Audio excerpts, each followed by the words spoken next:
toward being a zero-waste festival in association with the Chennai Kalai Thiruvila. As a part of this endeavor, we are working to reduce the use of plastic bottles. Water will be available in bubble tops placed in strategic locations. Please do bring your own bottles to fill up your bottles at these locations.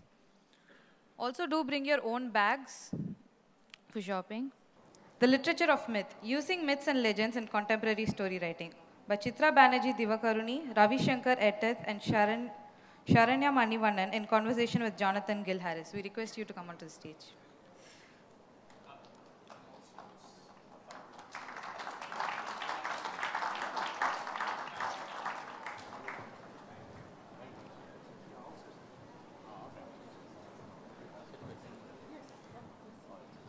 Allow me to introduce the panelists.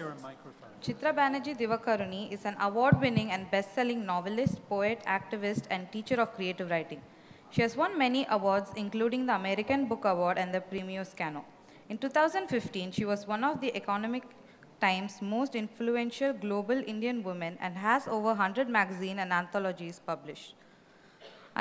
Our next panelist, Ravi Shankar Etteth, is a Delhi-based journalist, political cartoonist, graphic designer, and author who has edited magazines and newspapers and has worked on television. He is now a columnist and consulting editor with the New Indian Express and has had his first book of short stories published in 1996 titled The Scream of the Dragonflies.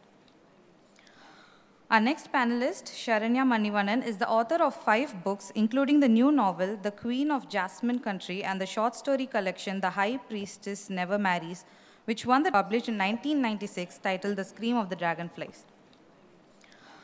Our next panelist, Sharanya Manivannan, is the author of 5 books, including the new novel, The Queen of Jasmine Country, and the short story collection, The High Priestess Never Marries, which won the 2015-2016 South Asia Ladli Media and Advertising Award for Gender Sensitivity. She is also the author of 2 books of poetry and a children's picture book titled Damuchi Puchi. Moderating this session is Jonathan Gill Harris, who is a professor of English at Ashoka University and an author of the best-selling The First Firangis. He is also the president of Shakespeare Society of India and author of 6 books on Shakespeare and his contemporaries. Over to you, sir. Thank you. And thank you all of you for coming. I hope you're comfortable and you're not freezing the way I am. I'm always amused every time I come to Chennai to see the baggage handlers at the airport wearing monkey caps and 28 degrees. But then it's all the more puzzling when I come into venues like this to find out that the temperature is positively Siberian, and yet there are all these Chennai valas happily sitting there in the freezing cold. At least we'll try to warm you up over the next hour with our discussion of mythology and literature. I feel really privileged to be part of this discussion as an interlocutor, to meet 3 writers that I admire a great deal. 3 very different writers, I should add. We're living in a very interesting time where many of us have the reflex to stare at the past. Some of us stare at the past because we think it's the perfect place to be and we should all get there as soon as possible, or at least some imagined version of it. But these writers look at the past in a slightly different way. They're reimagining the past in their fiction. So I thought we might start by just getting them to talk about how they have reimagined mythology in their writing, to give you a flavor of what they're doing individually as writers, but also points of difference and hence points of conversation between them. So maybe we'll start with you, Sharanya.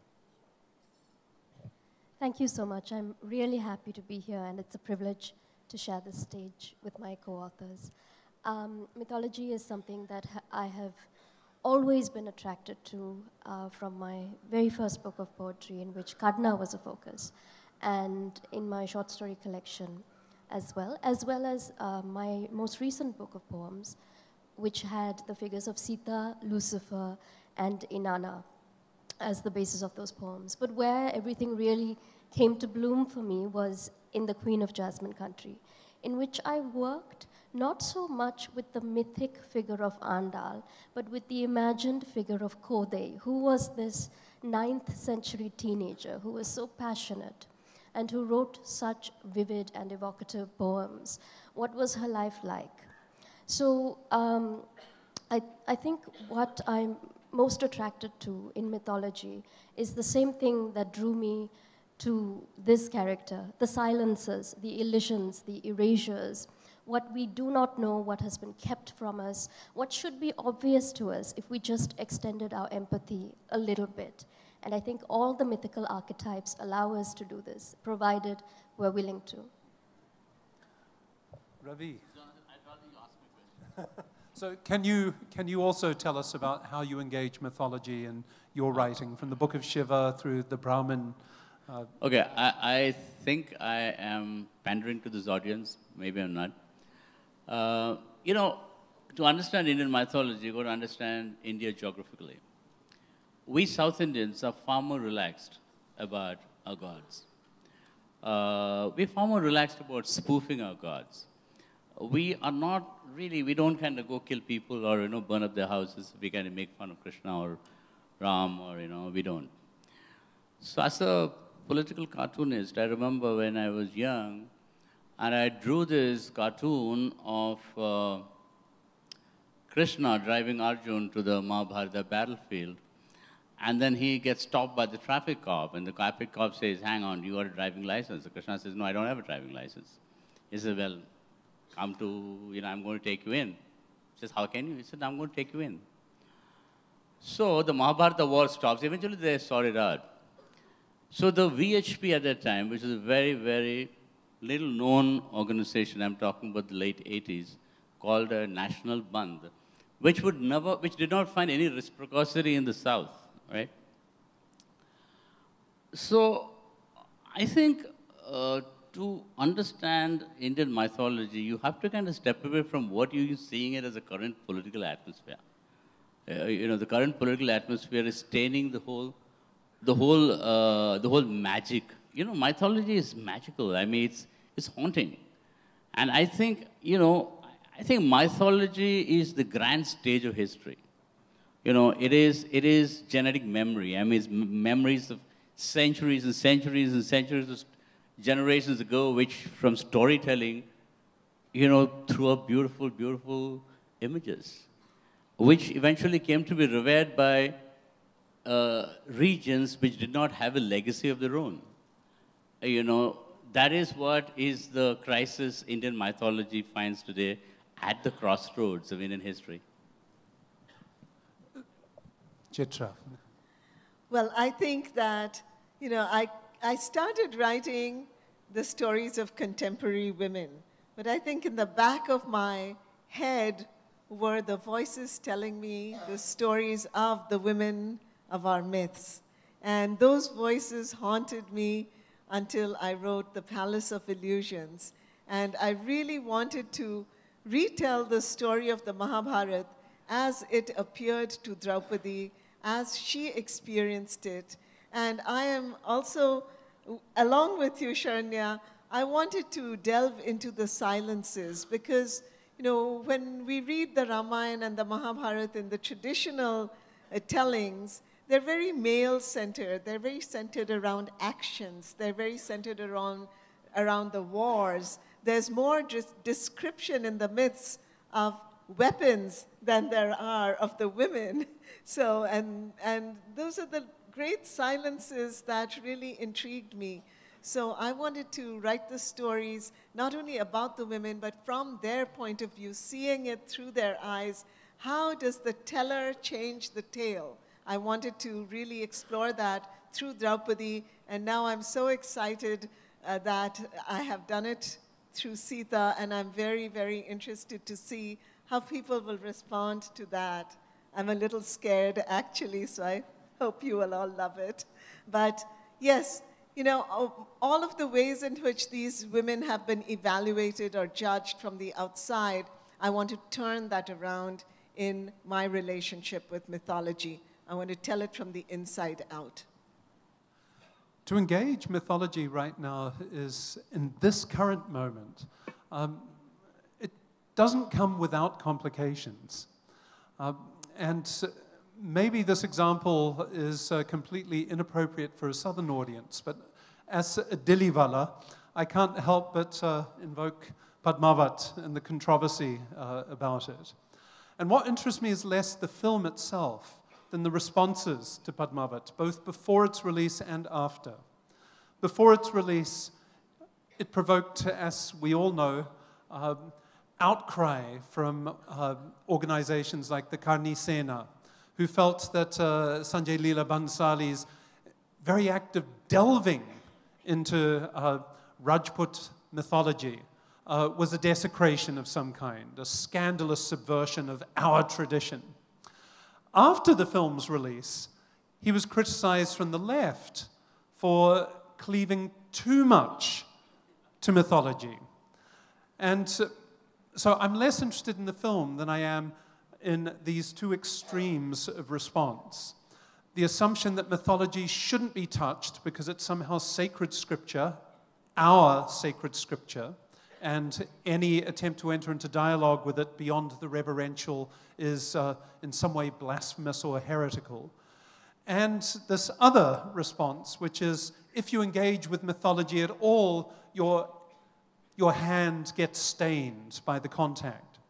So I want to ask all of you, and maybe we can start with Chitra this time, because engaging the Ramayana, as you have done in the Forest of Enchantments, just a few years after the ruckus over Ramanujan's 300 Ramayanas, again in North India, this is potentially a mined subject to touch. So how did you negotiate both these, I wouldn't call them extreme, but one is very extreme, but one is perhaps a slightly simplistic response, that to engage mythology is to give in to something.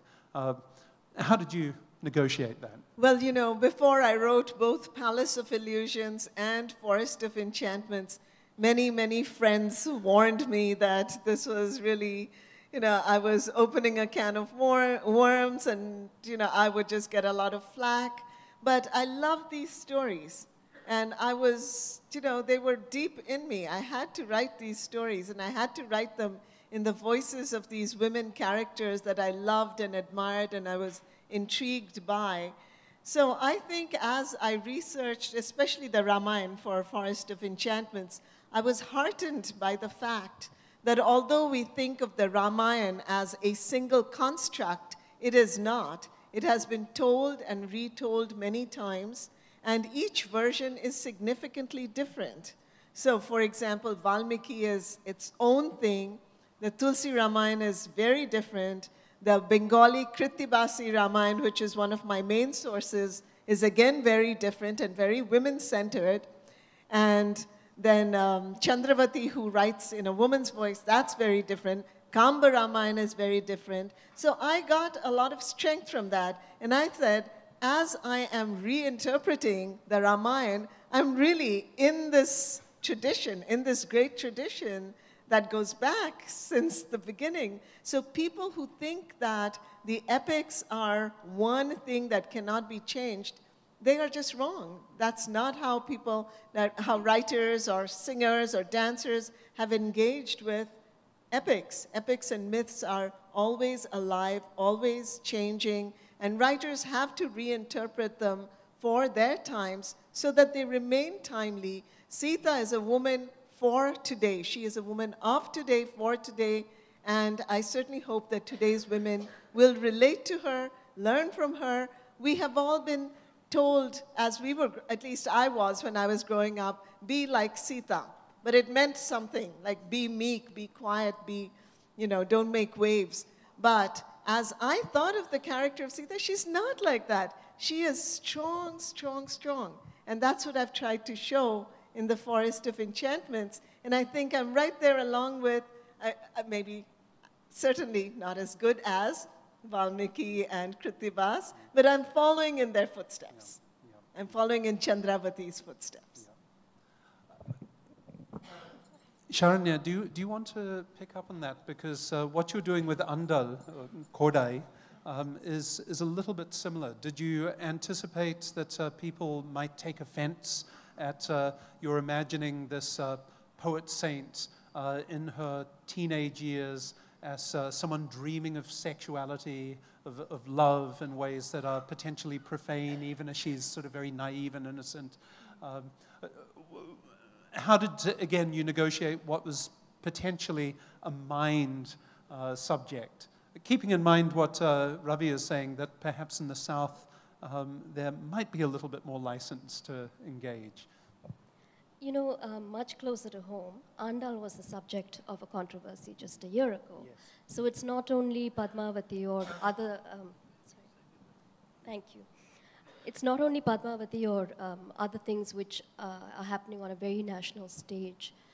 Any kind of objection to hearing an alternative perspective, and when we use the word alternative, we already assume that something is canonical. And you know, this question of sacred scripture, the idea that scripture is sacred, that knowledge production is sacred, is itself a casteist idea. Excuse me. I've got the same cough many of you have. So for me, I was absolutely afraid. I think two things made it possible for me. One was having already worked with mythical figures in the past. And the other was just, I wrote The Queen of Jasmine Country in 6 weeks. I had no choice. She took over me and I surrendered. And if I had paused at any point to think about the personal costs, the possible political costs, I would not have been able to finish it. So I would love to give you a much more, a much stronger answer perhaps, a more philosophical answer, but no, it just happened, yeah. One last, sorry, did you want to say something? Yeah, because I like the way my literary idol and friend sidestepped the Padmavati question smarter than the way the Congress party did. But, you know, I've got to make a point that Padmavati is not mythology. I mean, it's supposed to be history. I think it's legend, but it's supposed to be history. Now, I don't think it's such a big deal. It was, because it was some local chap who wanted to who got dropped from the Congress, who wanted to take it from the BJP, who seized this idea and kind of went to a set and beat up people who I would blame is like mea culpa, the media. You know what Mr. Haqqani was saying at an earlier session is how history is being seen by all of us, was being overloaded by information, right or not, as what is happening to us. And it's not as chaotic as it is. I mean, this overload on Twitter, I mean, it's just not as chaotic as it is. And unfortunately, I'm not blaming you guys, the guy behind the camera, but, you know, by and large, television journalism is reasonably illiterate. I mean, they don't have context, they don't have information, they don't have knowledge.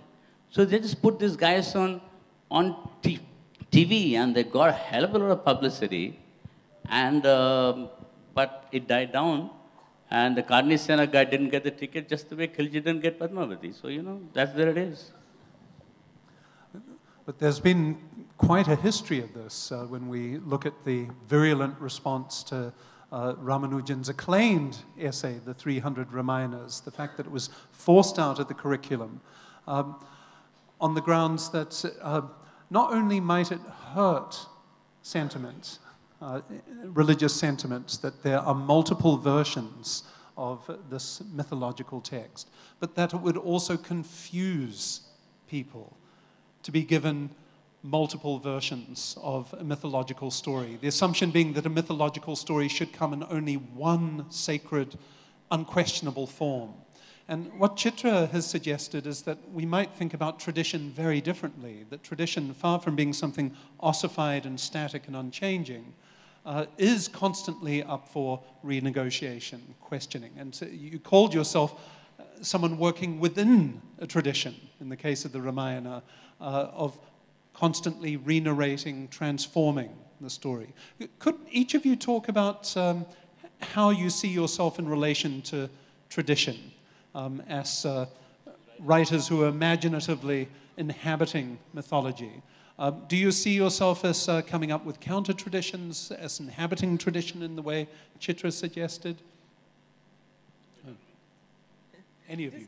Go like this. Okay, I'll go first. As I said, I think, and I think Sita would agree with this, that to change things, one need not go at it headlong. In fact, when one goes at it headlong, it's usually not as effective. So when you work within the tradition, but you have your own vision of how you want to change it, it's much more effective. So I purposely have kept both in Palace of Illusions and Forest of Enchantments, I've kept very close to the Ramayana stories. I've taken from various versions, but really 99% of the incidents that I have there are from the Ramayans. It's the interpretation of character that's most important to me. The outer lives don't matter that much. It's what's going on inside the women, why they do things, how they feel about things, where they draw the strength from after their tragedies. That's what's interesting to me. And I believe and hope that that's where I'm bringing in something original and hopefully timely and something that's relevant to today, life today, women today, men today, roles of changing roles, gender roles. Yes. Yeah. Thank you. Sharanya,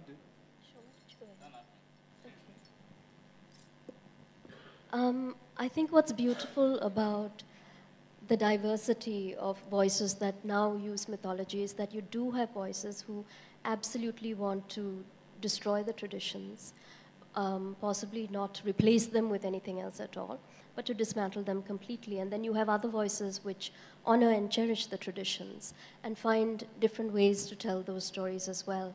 I think where I would see myself is a little closer to the second category.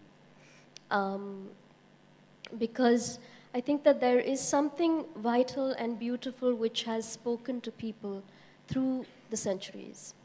And if we really look at what that is, it's unlikely to be devotion to a godhead. It's more likely to be empathy to a wife who's been thrown out, for instance. And that too is tradition. There has always been counter-tradition. There has always been counter-argument. And where I see my work in this context is filling in the gaps, because there are lots of gaps. Yeah. I'm going to take a bit of a time. I am delighted in the universality of mythology. I find that mythology is really not confined to one particular culture. I mean, really you can cross-pollinate it. I'm talking about 3 of my books. You know, one was called the Book of Shiva, which is about a monk who is told by his master to go search for this life-changing book of Shiva. He meets a storyteller and he tells him a lot of stories.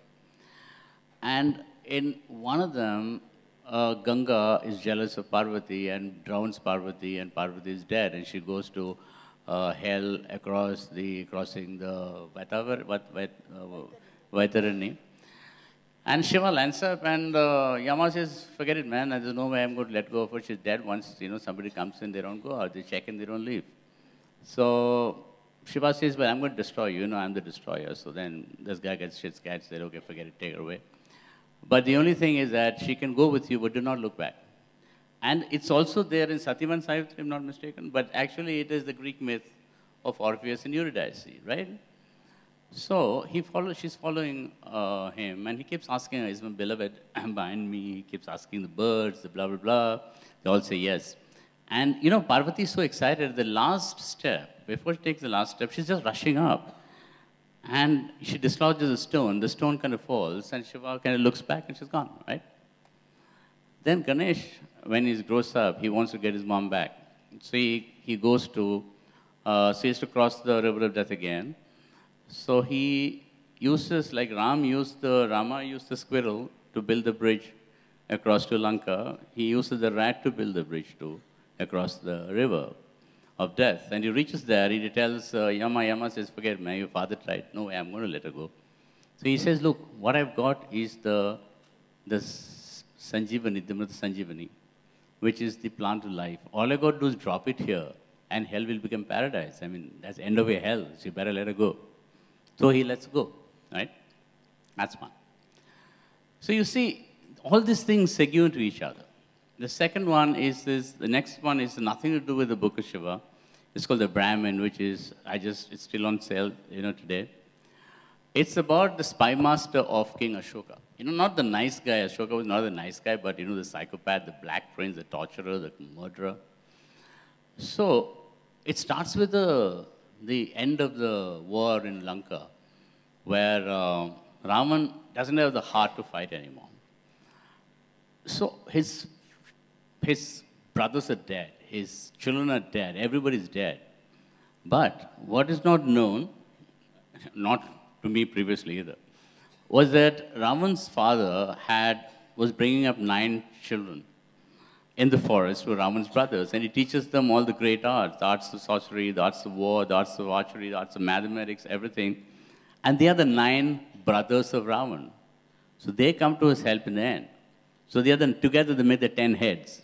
So I could actually, fantasize about a historical situation, and actually recreate a new legend out of an old myth. And third, currently the book which is on I think it's just on the stands right now, it's called Killing Time in Delhi. It's about the aging playboy. It's all kind of, drugs, sex, and rock and roll, and it's like today's crazy rich Punjabi Delhi. So, the myths which exist about Delhi society is going to be the social mythology 200 years later, So I find that, myth is something which knits periods, epochs, time, personalities, everything together. I mean, it's with us. It's actually a living presence. It's within our bodies. It's within our minds. It's within our genomes. I mean, we are nothing without our mythology. So let's not give in to Karnisena. I mean, let's be nice with it. Let's kind of, be comfortable with it, because it's too huge for us to kind of exploit little cellular organisms of its kind of whole. So your comments, Ravi, I mean, I think what you've said illustrates very clearly how your approach to mythology is subtly different from Sharanya's or Chitra's. They are looking to recreate these stories and fill in the silences, give voice to those who have not been given voice. You're looking for ways to come up with new configurations using old materials. You can sort of quite happily put Greek mythology in dialogue with Indian mythology. But your last comment about the genome and the presence of mythology makes me ask a question about the time, or what I might call the tense of mythology. We're so used to thinking of mythology as something that comes from the distant past. I even framed this conversation as in terms of how we have this reflex right now to look at the past. But does mythology simply belong to the past? Is the tense of mythology just as much present tense as it is past tense, future tense as well? And how do you understand the tense of your imaginative reworkings of Ramayana, the Andal story, Parvati and Shiva, etc.? What time do they inhabit? What time does mythology in general inhabit? Well, talking about tense, it depends on how tense you get about things. That's what mythology does to you. I have, a historical understanding of mythology of mine is that there is only 2 civilizations which has great mythology, the Greeks and the Indians. I mean, the Romans took all their gods and blah, blah, all the divinities from the Greeks. The Christians did not have a mythology. They had the saints, which were actually human beings. So the Indians and the Greeks were the only ones who had mythological characters. And politically, the Indians and the Greeks were also similar in the sense that there was actually nothing called ancient Greece. It was just a collection of city-states which ran across all the way down to, I think, France or someplace, Turkey, France, Egypt or something. Similarly, India, it was geographically all the way from Afghanistan to Sri Lanka. It was all like states which are very together. So why did Greece did not create, have situations like Padmavat or, Ram Temple, etc., etc., etc.? I think Greeks, they just segued into the Western ethos very, very comfortably. but we didn't.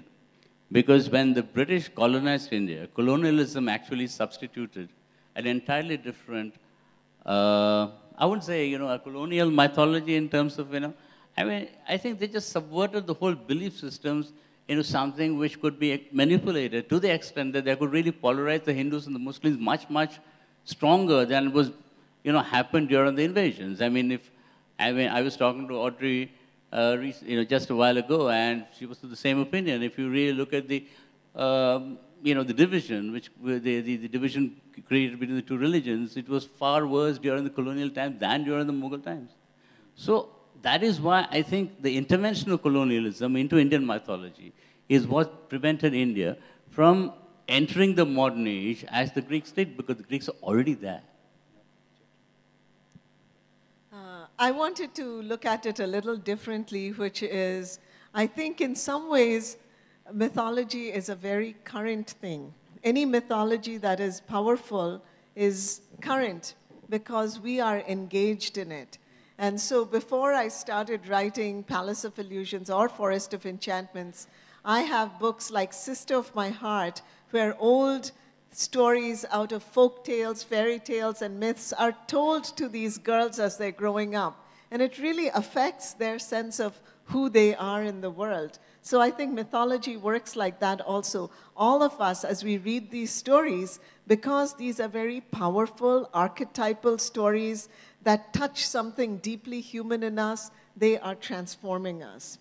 And in books that I have written earlier, like Mistress of Spices, I am creating different mythologies. I've taken things out of mostly the folk tales of Bengal, but I've created current time mythologies. But I think the power of the Ramayana and the Mahabharata, they are really, really special.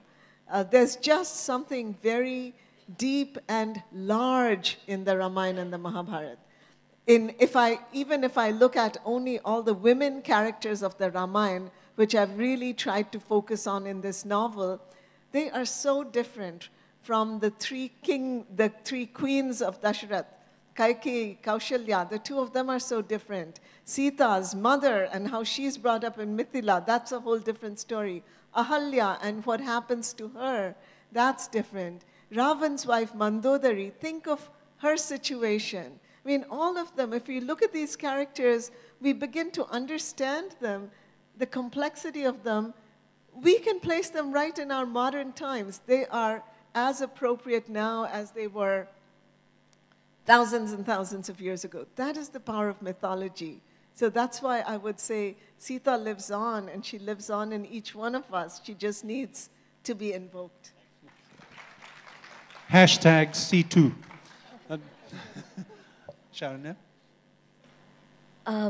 When I began writing The Queen of Jasmine Country, my fundamental question was, who was she? What could it have been like to be her? Not to be somebody who would later be venerated and later become a goddess or a saint poet, but just this young teenage girl who has not been married off in childhood, who is literate, and who has been set apart from her society because of these two elements. And I think there's something in that which any of us can identify with. And this, as I said earlier, is true of every powerful story. But where I would disagree with you, Ravi, is that the idea that only the Greek, or what we call Indian mythology, is great is itself so much erasure. There's Native American mythology, there's African mythology. There's so many, and much that we never hear about, because it is erased through colonial endeavors. It is erased through the Brahminical project. It's erased in so many ways. And there's also the privileging of what we call mythology and what is called folklore or oral narrative. And I think all stories are powerful. It just depends on if you wish to keep telling them. That's the only way to keep them alive. Absolutely. So Ravi had made a distinction between mythology and a Christian system that insists on the historical truth of what might otherwise look like mythological characters. It's perhaps worth noting that that line has actually become quite hazy in the Indian context, when people are insisting that the Ramayana, the Mahabharata are in fact historically transparent stories. And I find myself wondering over and over again if the people who are the spokespersons, the self-designated spokespersons for native tradition, have often unwittingly imbibed many of the habits of colonial thought, which is why I think a certain party that goes by the acronym BJP might be described as the British Janissary Party with regards to some of its habits of reading. But I did want to ask about another matter that you touched on here, which is caste, which we've not talked about so far. And the question of impurity. Because certainly the texts you're dealing with have gone through a number of retellings, some of which are now regarded as impure, because they come from the wrong region or the wrong area, the wrong language, the wrong religion, sometimes the wrong caste, the wrong tradition of storytelling. And it strikes me that the response to these mythological narratives, to divide them up between those which are true and those which are false or impure, actually reproduces something that some of these retellings of the myths are themselves invested in, which is insisting on the absolute impurity of women. So I'd just like to hear Chitra and Sharanya talk a little bit about how the text, the mythological stories they are dealing with, are concerned with impurity, and how they've attempted to deal with the question of impurity here, and how perhaps ideas of gender and ideas of caste might actually come much closer in the imagination than we often realize. I think the Kode in my book does not seek to transcend the human body. I think that's really, really important, and I hope that that's something that I'm able to convey to the readers. Although she has all kinds of spiritual and philosophical aspirations, she does not seek to transcend this womanly body, which is suddenly filled with desire and pleasure and things which she had not known before that her body was capable of. So I would say that that itself, grounding everything in the body, would be the first form of resistance that I've made in this book. But absolutely, the notion of who is pure and what is pure, these questions of lineage, they're really counterproductive because actually they hurt everybody. They hurt everybody. One of the things which I discovered on a personal level as I began to explore Andal was just how many divisions a person could have within herself vis-a-vis what she was taught in her family, vis-a-vis her ritual practice, what she encountered in daily life in our sexist society, her own reluctance or refusal to look at the literature, because the thing about Andal is we have her own work, we have her writing, and that is my scripture, you know. The refusal to look at the literature, but the insistence that liturgical practice, recitation, is very important and must be done in only a certain way, by only certain people. These divisions in my friends and peers were very painful for me to watch and try to counter, but also very, very instructive. So I think not only are we all carrying out these stories within ourselves, we're carrying the conditioning, the ways in which we are taught to look at these stories. And just a small, tiny little shift of perspective can change so many things, not just on a personal level, but on a political level as well.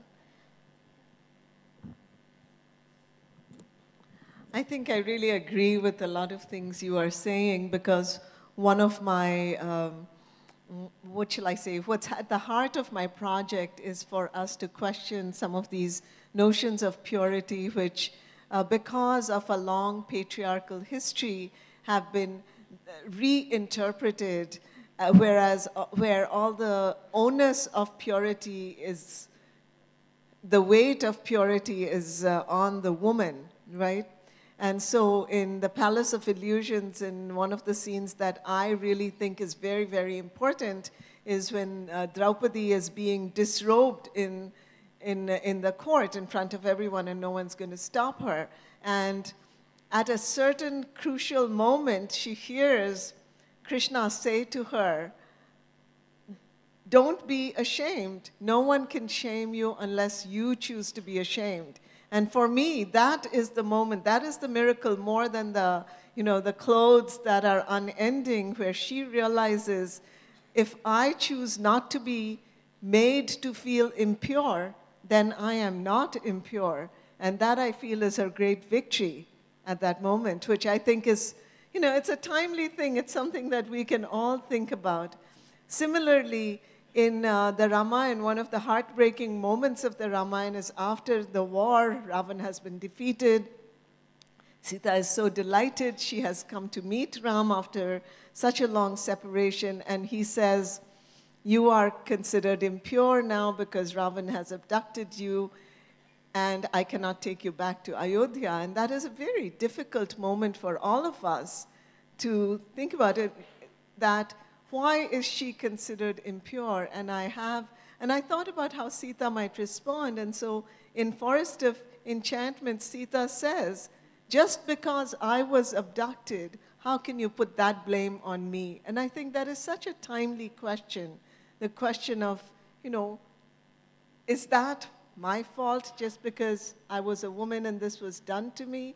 I think those are the questions that live on. They are historical and they are timely, and they're questions that we need to ask ourselves as a society, not just as women. I think the men need to respond to these questions just as much. And, I was going back to your idea of history, because traditionally, the Mahabharata especially has been called itihas, right? So there was a whole different understanding of what history is. And how, okay, events happen, but what makes it history, as in an understanding of that event, really depends on how we interpret it today. And that's my whole project with the Forest of Enchantments. No, I got a point with you. We are possibly looking at it from the wrong angle. Instead of a god, a man becoming God, maybe a god became a man. I mean, is that the way it could have happened that way too? Like Zeus came down and did this, or who was the naughty guy? I forget his name. Who came? Siegfried? Yeah, he came. So, there's always that transference. It's not necessary that Ram became a god. Or Ram was a god. Could have been godhood came and, possessed Ram. That's possible, right? I mean, it's... Sorry? Yeah, absolutely. Can I say something? I think that is so true, because the whole idea of the Ramayana, and Valmiki says this himself, he says that when Ram and Sita come down to earth, Vishnu and Lakshmi, they take on the human body and they take on all of our human characteristics. And therefore, we have to remember, as we are thinking about Sita, her humanness, and I think that's so, so important as we recreate myth, to keep that in mind. Humanize, yes, yes. And that is still beautiful. That is still divine. That's what we want to think about. Remembering the humanity of God seems crucial, but also remembering the local accents of mythologies seems crucial. Mythologies are travelers that keep changing as they move from community to community, from time to time. Yet in an age of the nation state, all of a sudden mythology has become national property. And I was very struck when I was talking with you before, Chitra, how you resorted not to Valmiki so much as a Bengali version of the Ramayana as your primary text. So this can come as a bit of a shock to people who've got used to a sort of standardized Ramayana that is associated with Valmiki, that is associated with a certain kind of high Sanskrit. To realize that the Ramayana exists in many other forms. It even exists in Urdu in Lucknow, in Malaysian in Malaysia. Is there a way in which mythology, dare I say it, is profoundly anti-national? Maybe not in the sense that it is used in current political discourse, but mythology actually belongs to a very different mindset from that of the nation state. I'm always struck by how Indians pronounce what I call mythology, mythology. So this is my mythology. But the my now means something very different in the context of the nation than it does in sort of Bengal or in a Sri Lankan version of a Tamil story. So can you talk about that? How might we uncouple mythology from the nation? Right. I think a lot of it just has to do with people becoming aware of what you're talking about. That, you know, how many times the Ramayana has been written and rewritten, and to just familiarize themselves with the joys of the differences in the versions. And we're not even talking about, well, we're talking about entire Ramayans, but portions have been lifted out. And portions have been made into little stories and songs. There are wonderful folk songs about Sita. As I was researching the Forest of Enchantments, I came across them. And one of them is set in kind of in the UP region. And it's a song about how Sita's mother is telling Janak, she's saying, Sita's getting grown up. You better go looking for her, a husband, a proper husband for her. You're not doing your fatherly duty. Here is your turban, and here is, you know, and she gives him all these things that are clothes that people of that region would wear. And she says, get dressed, go find a husband. And it's just so intimate. People have just taken these mythologies and made them their own. And it's just very nice to see the openness of the my in these situations. So I think something can be mine, and I can open it up so it can be the world's. And something can be yours, and when I love it and I take it in, it becomes mine as well. And in the Forest of Enchantments, as I've tried to use different parts, for example, the parts about Ravan, I learned so much from the Kamba Ramayana, where Ravan is really portrayed in a very heroic manner. And we see all kinds of wonderful qualities about him, the heroic qualities that come out, that can only enrich us as human beings when we see all of these different mythologies.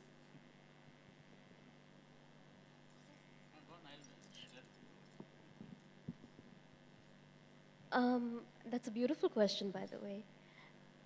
As Chitra said, the whole world opens up if we allow for these multiple stories to coexist, absolutely. And it's not so simple. It's not a utopian ideal. There are several parallel threads. The thread of excavation, things which have been lost, reclamation, things which have been misappropriated, the care that we do not ourselves misappropriate, something that rightfully belongs to the people who deserve to tell their story their own way first, before we can then say this is a part of the public imagination and we are all collectively allowed to source from it. So it's very, very complicated, but absolutely challenging the nationalistic project is the first step, in which we don't allow anyone to own something which is already public property. The Ramayana and the Mahabharata, for instance, are absolutely public, and you know, they're international. They belong to various cultures, I won't even say countries, and they're told in various languages. There are all kinds of regional variations. So how can anyone say that one is canonical? So that's the first step.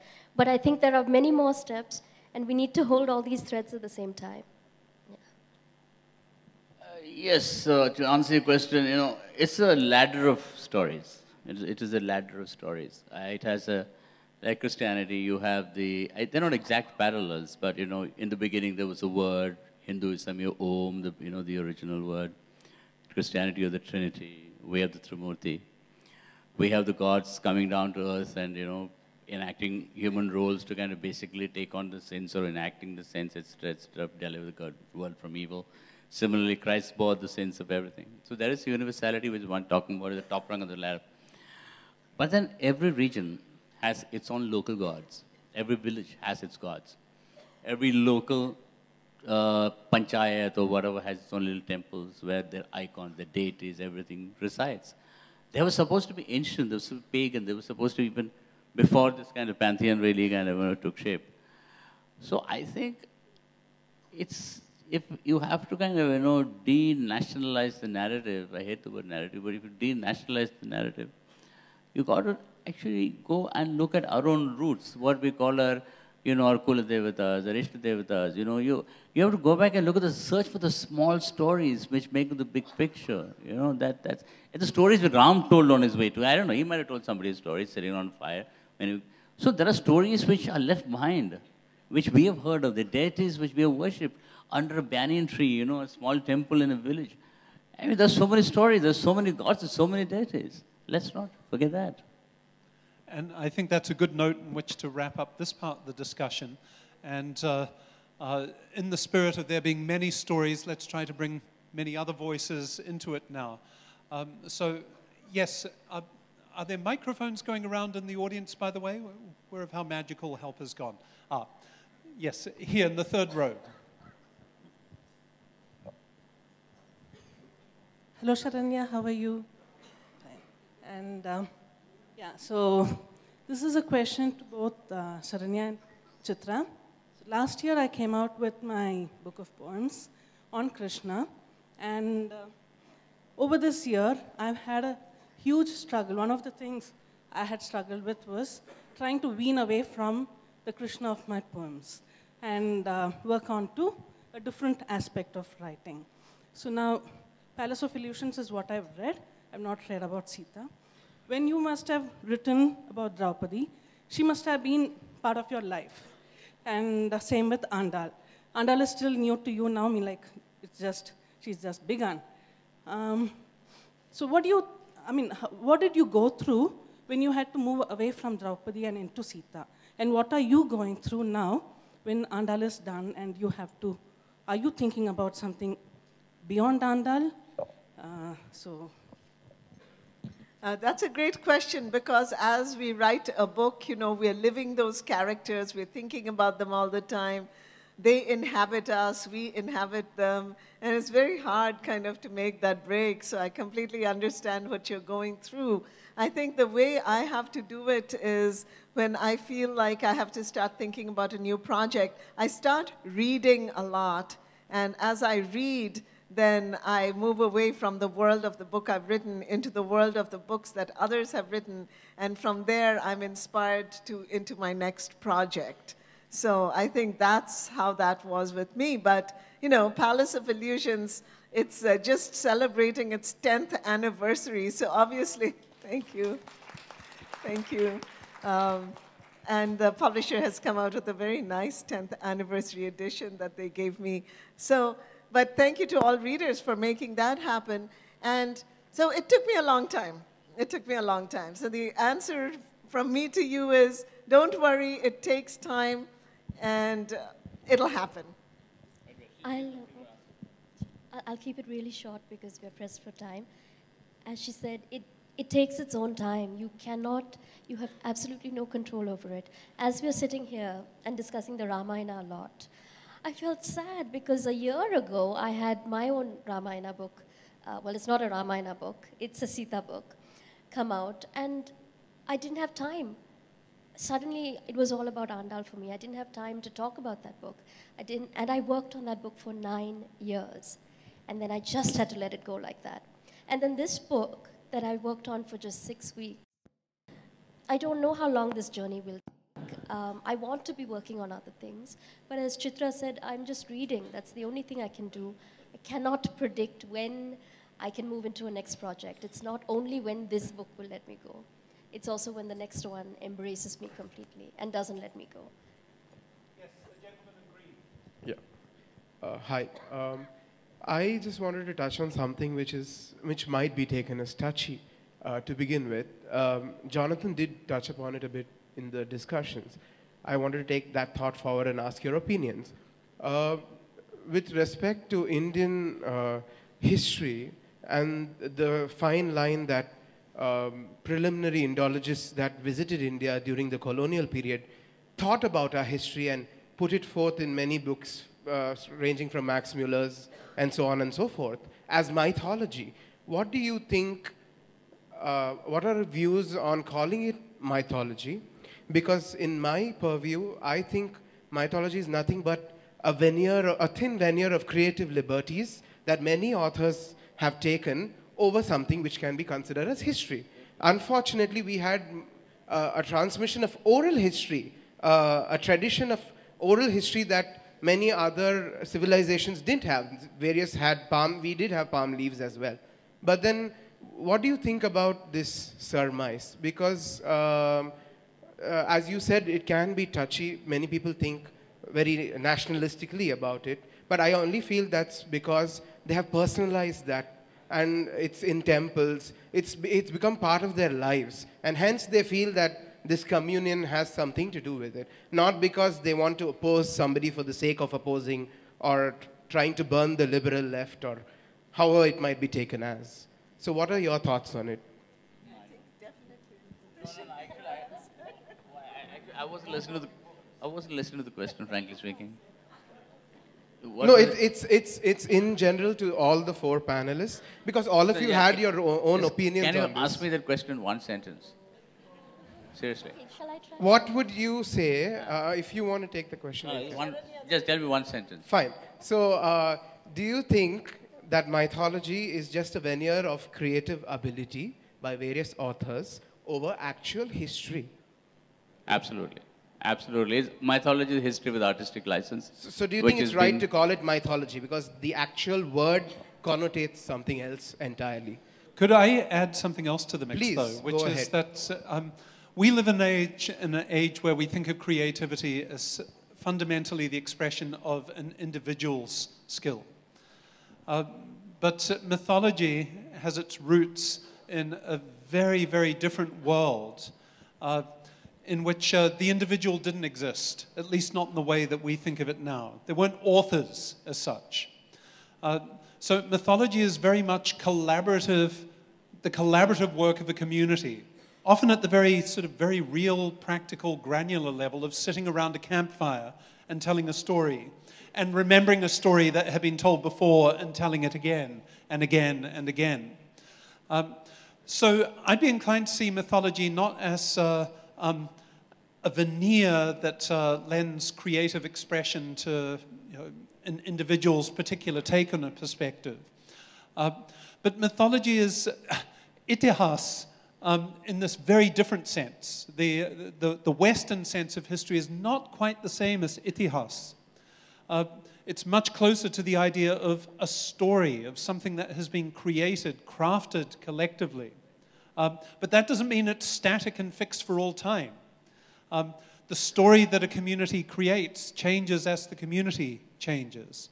So I think we want to retain some of the dynamism of mythology. And that's something that I very much appreciated listening to the panelists here, their insistence that mythology and tradition are dynamic rather than frozen in time in the past. And also the important point she made about folklore. No, I mean, the folklore and mythology is a very interesting point. So may I just add to that as well? You also touched on this notion of communion, right? I don't think that we need to look in such extreme binaries as it either was or it wasn't. Because all devotion, all spirituality has space for doubt. Doubt is that fundamental thing. And I speak as a person who is not an atheist, but who is willing to have my religious upbringing challenged, because that will make for a better world. And if I am truly committed to my spiritual path, and I am truly behaving in ways that are compassionate, I must be willing to allow that dismantling to happen.